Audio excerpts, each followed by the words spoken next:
Hello, Professor. My name is Nguyen. So today I'm going to present about a paper called FriendNet, Detection Friendly Dehazing Network. So first, let me give a little bit introduction about FriendNet. As all of us know, the adverse weather conditions often impair the quality of the captured images, inducing the object detection models in real life. So, to solve the problem, FreeNet has an effective architecture that combines image dehazing and object detection together to achieve good performance against adverse weather conditions. So for this model, we take an hazy image with that visual as an input. FreeNet will help us dehaze this image to obtain a clear image and detect objects simultaneously. And FreeNet has some properties that stand out from other state-of-the-art object detection models. First, rather than consider the image dehazing as preprocessing, FreeNet establishes a positive correlation between image dehazing and object detections. These two tasks help each other for better performance. Secondly, by leveraging detection guidance and the task-driven learning paradigm, FreeNet ensures the dehazing network is optimized for detection, leading to outstanding detection capacity. Thirdly, FreeNet uses a physics-aware feature enhancement block. This module enhances the feature extraction and representations abilities of FreeNet, resulting in clear images and offering benefits for detection tasks. So this is the overall framework of FreeNet. This framework comprises an image dehazing network and an object detection network. These two components are integrated into a unified pipeline and trained in an end-to-end manner. The input image will be guided by the pre-trained prediction in the dehazing network. Then it is fed to the detector to obtain predictions. The training is progressed through guidance fusions, guidance attention, and detection loss constraints. So we're gonna go through each component one by one. So first, let's discuss about the architecture. This is the overall architecture of FreeNet. FreeNet takes detection guidance as an auxiliary input and integrates it into the network through the guidance fusion block and the guidance attention block. FreeNet is a U-shaped architecture with multiple physics-aware feature enhancement blocks and skips connections. The physics-aware feature enhancement blocks plays a critical role in augmenting the feature instructions and representation capabilities of FreeNet. And now we're going to go through each component. First, let's talk about the dehazing network.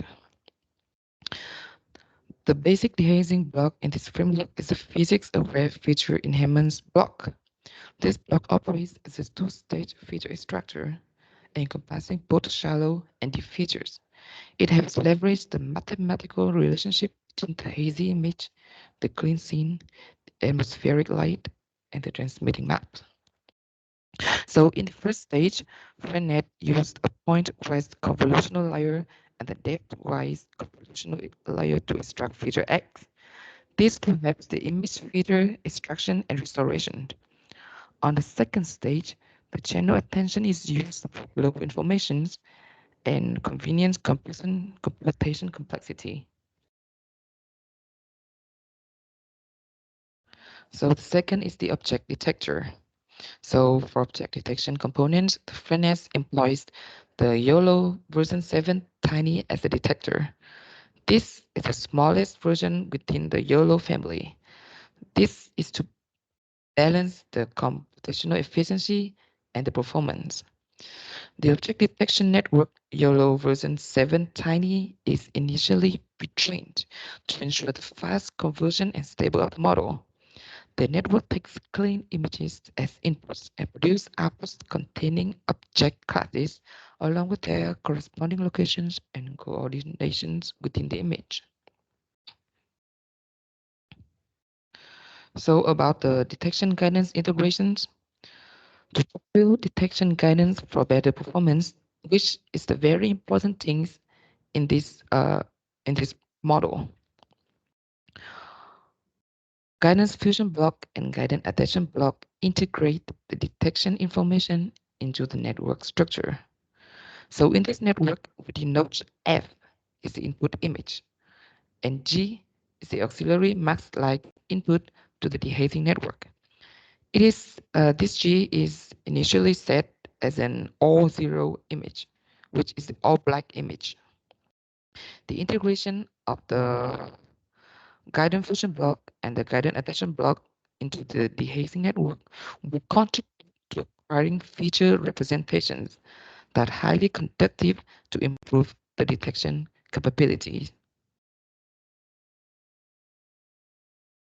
So for evaluations, to determine how good our model is in detecting objects in the adverse weather conditions, so first let's consider about the image quality. So for image quality evaluations, we employ the peak signal-to-noise ratio and the structural similarity for metrics. The test set is the VOC fog dataset. This is not a real world dataset. It's mostly the synthesized dataset for the hazing images combined with the real images, since the data with the adverse weather in real life is very unpopular. So according to the table on the slide, the method that Frenet proposed has outperformed all other baselines or method that used for the image dehazing in terms of image quality. So second, for the object detection evaluations, we test on the real-world driving datasets, which means average precision as the metric. So according to the table that you see on the slide, our models still perform well on other kinds of objects, such as bicycle, motorbike, or even people. So in overall, our models still keep the best result with the highest mean average precision score. So even though that FreeNet gives superior performance in both synthetic and the real-world scenarios, however, it is still vulnerable to extremely hazy conditions and struggles to successfully detect all objects in the image. It is noteworthy that even humans have difficulty discerning all the objects in such challenging scenarios. So to solve this problem, we can do more research to expand the physics aware of the dehazing network to cope with these extreme hazing conditions. Moreover, the data of the hazing image due to bad weather is still limited, even though that the bad weather is the common phenomenon in all over the world. The data used for this method are mostly from the synthesized images. Expanding data from the real world may help us improve the overall performance of our model. So those are the representations that I did some research from the paper of Frenet. So I'm very pleased to receive your judgment about the presentations. So thanks a lot for your listenings.